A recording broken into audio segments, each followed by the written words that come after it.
مظفر گڑھ میں وابڈا خانگڑھ کی مجرمانہ غفلت اور نااہلی کے باعث مونڈکا میں بجلی کے پول کے ارد گرد کرنٹ ہونے سے غریب مزدور کا قیمتی بیل کرنٹ لگنے سے ہلاک ہو گیا۔ مزید بتا رہے ہیں یوسف بلال۔ واقعہ وابڈا خانگڑھ کی مجرمانہ غفلت اور نااہلی کے باعث پیش آیا ہے کہ مونڈکا میں بجلی کے پول کے گرد کرنٹ ہونے کی وجہ سے غریب مزدور کا جو قیمتی بیل تھا وہ کرنٹ لگنے سے ہلاک ہو چکا ہے، جبکہ بجلی کے پول کے گرد کرنٹ ہونے کی اطلاع جب مقامی وابڈا اہلکاروں کو بار بار دی گئی مگر وابڈا اہلکار موقع پر نہ پہنچ سکے، جس کی وجہ سے غریب مزدور کا جو قیمتی بیل تھا وہ تڑپ تڑپ کر ہلاک ہو چکا ہے، جبکہ پول کے ارد گرد کرنٹ ہونے سے شہریوں میں جو ہے خوف کی لہر پائی جا رہی ہے، جبکہ غریب مزدور کا کہنا ہے کہ میری روزی روٹی کا وسیلہ بیل گاڑی تھی جو کہ وابڈا اہلکاروں کی غفلت کی وجہ سے میرا روزگار ختم ہو چکا ہے۔ غریب مزدور نے اعلیٰ حکام سے وابڈا خانگڑھ کے اہلکاروں کی مجرمانہ غفلت پر نوٹس لینے اور بیل کے نقصان کے ازالے کا بھی مطالبہ کیا ہے۔ ہم لاتے ہیں ٹاپ نیوز، آپ کے فیورٹ ٹاک شوز اور انلمیٹڈ انٹرٹینمنٹ صرف یوٹیوب پر۔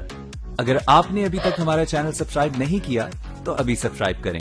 اور بیل آئیکن کو کلک کر کے ہماری لیٹسٹ ویڈیوز کے بارے میں اپڈیٹ جانیں۔